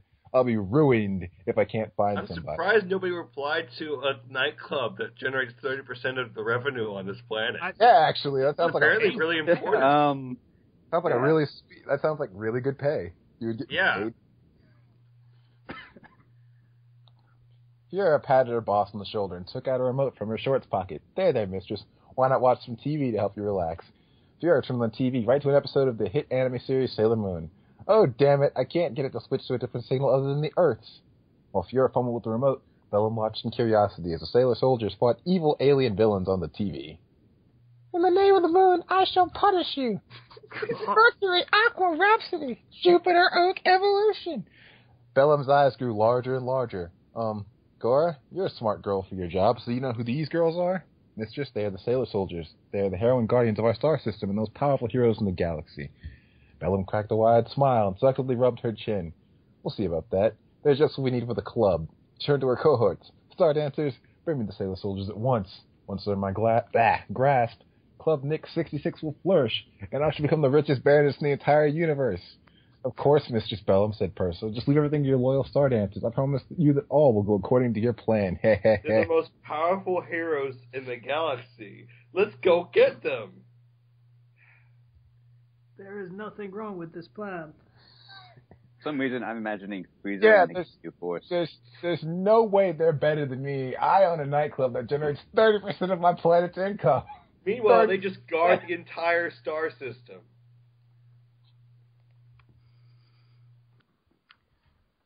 So, there's only one more chapter. Do we finish it out, or do we just call it a day? Go for it. Bring it. But next chapter has Andre. We need Andre. Yeah. We need to know what he's Watch doing what happens.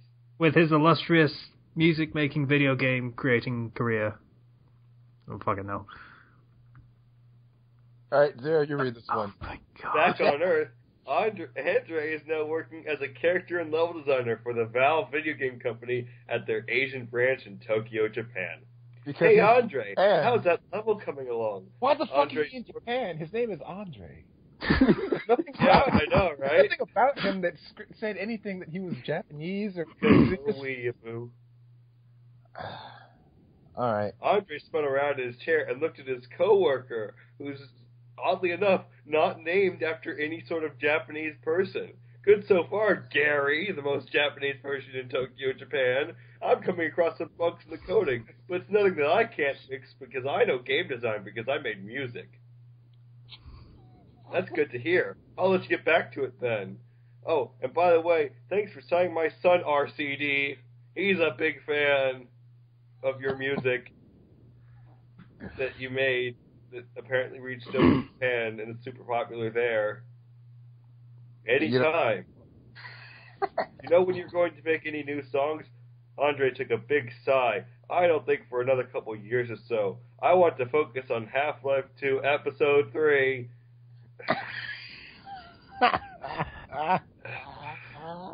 Fun fact, even in this bizarro Elseworld where someone can go from music producer to game designer, Half-Life 2 Episode 3, still not out yet. Half-Life 3, definitely not out yet. Our project, making music... Some things in the universe are constant. But half the time, it barely put food in my mouth, even though it was immensely popular and was apparently the biggest hit to ever hit anything. Gary... What do you buy? He started to leave. As much as I appreciate how much commitment you're putting into the project, it's not always about the money, even though you should be freaking rich because you're signing my son's CD. Sometimes you let your heart decide what's best. Hey, don't go all mushy on me, yelled out Andre. Andre? He doesn't deserve Andre anymore. He got back into his chair and continued to put together the level until he caught sight of a folder on his desktop, which was titled Finished Songs. I'm surprised he didn't see that earlier. He clicked on it, and inside there was every song he ever did. He clicked on one and started to listen as he kept arranging objects in the digital environment. I do miss those days sometimes. Does he keep, why... So he has a folder of his finished songs on his desktop at work. Yeah. I think I understand why he left. He's not getting any money. The company or producers are just screwing with him, because if he says that his song is the most popular ever in all of history, and he's broke as hell, yeah. Someone didn't check that contract. The voice came from his answering machine. Mr. Miyamoto, you have a visitor. Andre Miyamoto. Really? My name is Andre Miyamoto. Wow. And I'm a game designer. I mean, music producer. I mean, game designer. I mean, Mr. Sakura, shut up. Neku's here. Oh boy, Andre jumped out of his chair and ran down to the lobby. Waiting for him was a surly teenage boy with orange spiked hair, a purple sleeveless shirt, and matching purple sleeveless shoes. And no fashion sense. Surely? Hey, Neku, what are you doing here? Looking for you.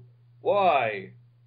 The vice president of Ghost Records hired me as your personal assistant or whatever. Really? Yeah, he promised me a good paycheck if I tend to your every need and keep you safe, wink wink. What? Wait, so...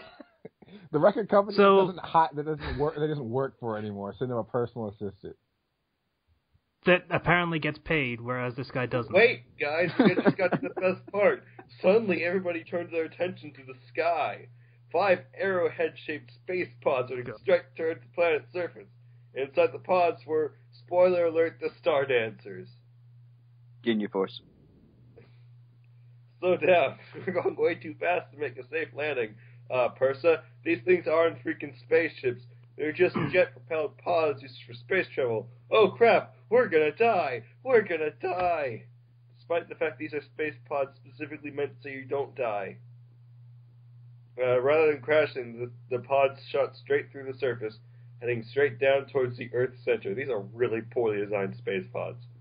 As the Star Dancers rocketed uncontrollably towards their death, a bright light appeared, and suddenly they were warped into an alternate dimension and found themselves going up rather than down. This alternate dimension is actually quite similar to our own, but instead of normal people, it's inhabited by fictional characters. Since the Star Dancers went straight through Tokyo in our dimension, that's where they ended up in the other one, Usagi. Wait. Yeah. What? They went through underground Japan to go into alternate dimension Japan, where every single anime character that's ever existed lives. This story hurts my brain. Can you stop? So they were what? Okay. Usagi, Ami, Rei, Makoto, and Minako were all just walking through the city, talking and gossiping much like they usually do, when suddenly the Star Dancers pods came right out of the ground in the middle of the street. What is that? Luna, Usagi's cat guardian, asked. I'm actually not sure, said Artemis, Minako's cat guardian. I've never seen that type of spacecraft before. Must not be from around our galactic neck of the woods. Okay, I have a problem with this. Isn't it in the star system? I have a problem with this, is that if they looked on TV and they're like, okay, these characters are real, they somehow go, like, even in Space Jam, they didn't... That was where I was hung up. They were talking like these characters were real when they were in the, 30% GDP club that they have, apparently. Yeah. They were talking like that these characters are real people and that they exist. You said this world has every anime that ever existed? It's inhabited by fictional characters. Where the hell's everyone else? I want to know where the heck the giant robots are. Yeah. I'm surprised that world isn't so chaotic. I'm surprised it's still around. Should we check it out? Asked Ray. It could be a new enemy, said Ami. If that's true, then we should be careful, said apparently nobody. The pod's doors burst open and out came the Star Dancers. The only thing not careful here is their taste in clothing, snickered Usagi. Gora shot a glance at what? The only thing not careful here is their taste in clothing? Really? Just move past it. Gora shot a glance at Usagi. That must be Sailor Moon. I'd recognize her anywhere. Usagi smelled. Ooh, do I smell admirers? The only thing that smells here is the scent of alien that's coming off of those strange... Okay, first of all, you went from the only thing not careful here is the chasing clothing to the only thing that smells here is the scent of alien that's coming off of those strange girls. Yeah, the Sailor Senshi are racists. I don't know if anyone knew that already. Star Dancers all took out small pistols, tiny little pistols, out of their pockets in unison, and pointed them at Usagi and the rest of the girls. Silence! You're coming with us, little soldiers. They've got guns. Transform. Mercury crystal power makeup. Venus crystal power makeup. Etc. Power makeup. Whatever. With a colorful transformation sequence and a flash of light, the Sailor soldiers were ready for action. You've come to the wrong planet. Okay, I just wanted to emphasize that they're calling these girls aliens, but they technically appeared through the ground. So, your first thought would not be they're Don't aliens. question it. Okay. Shut up. They smell You like come to aliens. the wrong planet. If you think you can just barge in and take us hostage, we're the Sailor soldiers. We stand for love and justice. And in the name of the moon, requiescat in pace. I mean, we shall punish you.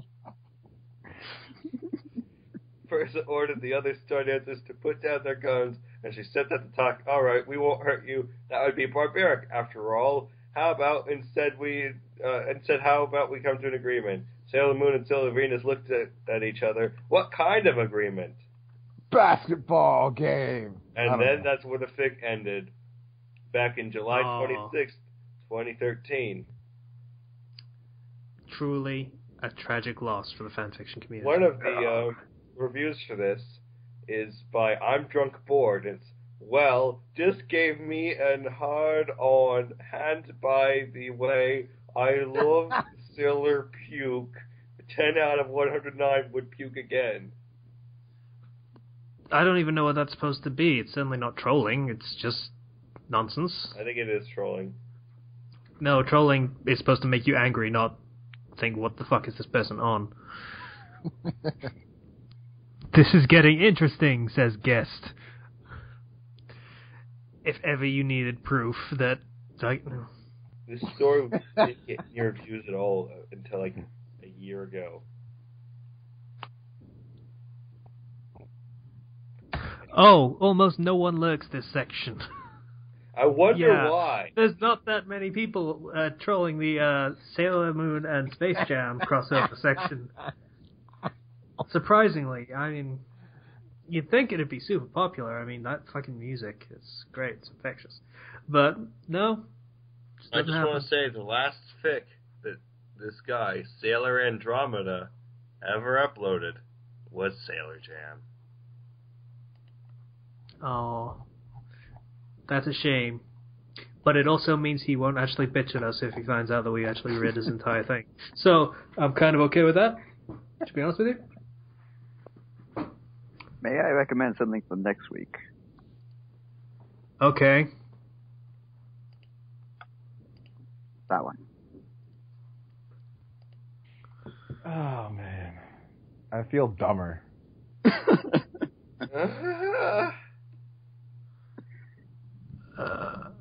What the fuck? Yeah, I found on that one page that had like the worst fanfiction ever. I read the first chapter and I couldn't stop laughing. Is this the one where the person made a Christian Harry Potter? Yeah. Yep. I just want to say, I lived in the Deep South for quite a few years. Harry Potter was the evilest thing, according to them. So I can see somebody actually making this, and I can believe that people made this.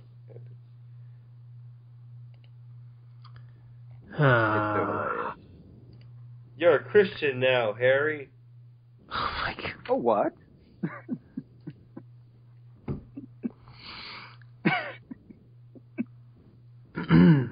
Anyway, so we're an hour and 47. Honestly, evolution is a fairy tale. You don't really believe that. Oh, God. We're an hour and 48. Shut up, Zero. So we need to wrap this up. So, has anyone got any recommendations? No. Go read Maho Shoujo of the End. It'll make you feel good. I promise. I mean, might also give you nightmares, but yeah. Some people are into that. Okay. Arixam had one. I have two recommendations. First one is a book series. I'm kind of sad we're not allowed to write about it in fan fiction, though. It is the Vampire Chronicles by Anne Rice. Oh, right, she's on the banned authors list. So. Yeah, it's actually what got me into writing in the first place. Reading all those books, I read up to The Devil of Memnoch, which is like book 5.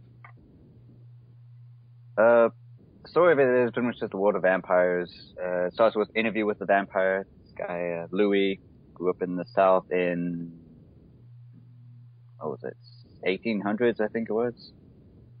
Was attacked by a vampire named Lestat, and it's just pretty much just... Oh, this is the Lestat series of books. Okay, yeah. Fair enough. Yeah.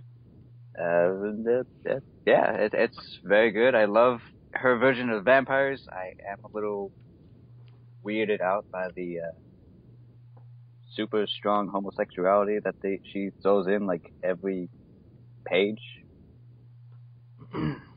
But yeah, other than that, it's pretty good.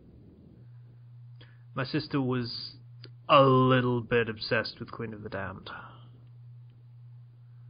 That one was good. The books and the characters, there's a lot of powerful as hell vampires. Wait, Queen of the Damned, wasn't that the one where it was revealed that, like, Judas Iscariot was the first vampire or something? No, the first vampire was like 6,000-year-old Egyptian queen. Oh, wow. I think Judas was the vampire, though. Yeah, that might have been something from just the film adaptation. I don't know. Anyway, so yeah. That's my book recommendation. Okay. My fan fiction recommendation is The Black Empire by Paul Sheehan. Oh, I feel like I've read this one. It's very old. Last update, unfortunately, was March 12th, 2011. Yeah. The story is, it's Code Geass. Yeah, I read this one. It takes place right at the end of the first season, and the Black Knights actually win the rebellion. Yeah. They free Japan, they become their own independent country, and they managed to stave off the British. I forget what they were called. Britannians. Britannians, yes, thank you. Britannians try to sack them again twice, I think like 3 times, and they managed to win still. Yeah, so the whole story of it is just about them running their new country. I'm not entirely sure. This might have been the one where Lelouch basically enslaves the Knight of 12. I think that was one of them. Yeah, that was it. I remember far too much about this fic. Yeah, it was okay. It wasn't spectacular. It was back when my threshold for quality was lower, but I think it might still surpass what I have now. I haven't read it in ages and ages and ages, so I only remember snippets. But yeah, solid recommendation. Anyone else got anything? Not this week. Ken's lame. You're lame.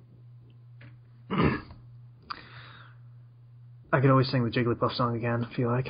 Jigglypuff. Always leave the car. Still can't believe that was a real thing. Okay, my recommendation-ish is The Sekirei King. Okay. So, you know how Issei from High School DxD always wanted to be the Harem King? Oh, this sounds funny. Not as much as I thought it was going to be, but it's okay. So yeah, Issei is trying to get into university. It seems to be set... I think it's intended to be set after the end of the second season of the anime. Yeah. So that'd be Light Novel 4, Volume 4. And they just sort of time skipped a bit, so Issei is trying to get into university. In wherever it was called, the setting for Sekirei. Whereas the rest of the peerage are going to Kuo for university still. And stuff happens, and basically Serzex is manipulating him into basically winning the Sekirei over to the devil side or something. And it's working. So, you know, good for him, I guess. It's pretty okay. It does fairly well by the characters. Issei having a bit of a chivalrous streak alongside the very, very obvious lecherous intents behind just about everything he does. So that's all true to the character, I think. So it does pretty well. Yeah. So maybe give that a look. It is 3 chapters long and 21,000 words, give or take. worth a look if you're into that sort of thing. Nobody else got any recommendations? No. Zero's avatar is still telling me screw me. I'll change it later. Makes me sad every time I look at it. Oh, it doesn't. The eyes are mean. Well, It's angry at me. that's what you get for making me change out of my normal happy avatar. We didn't make you change it. You changed it because we said it kept you kept saying it looked like a penis with a top hat. It did look like a penis with a top hat. In fact, it looked like a penis with a top hat, and then you changed it, and it still looked like a penis. There you go. You feel sad about that? Yeah. But see, the thing is, he's changed his avatar to an anthropomorphized screw. So you're not really going far off the tack with the fucking penis imagery there, mate. Yeah, but I picked the least penis-looking screw there was. Oh, that's true. You did say that you did that. So it was the short, fat, stubby screw. Or maybe that's how you recognize penises to look. I'm not entirely sure. It could be that. Anyway. I think I just got too mean. I'm sorry, Zero. Everything just went quiet. I'm not sure whether he turned off his mic or something. He probably turned off his mic. Okay. Alright, so, this was a weird episode. I'd like to thank everybody for listening to whatever the fuck this was supposed to be. If you'd like to get in contact with us, you can do so through the YouTube channel, through the comments. Please donate on Patreon if you feel so inclined. Apparently that's starting to go towards, Flux Fight Night, among other things, and it may or may not go towards me getting a PS4 so I can join in, maybe, or something. That'd be nice. Yeah. All alone. Screw you. Whenever side. Zero doesn't want you there. 'Cause I'm all alone. There's no one to ride me. No one's gonna join it. I No. can join. Where was I? Patreon. Yeah, that was the thing. Donate on Patreon if you want to. We'd appreciate it. And once again, I'd like to thank everybody for listening to the Fandom Flux Podcast episode 107. I think it's 7.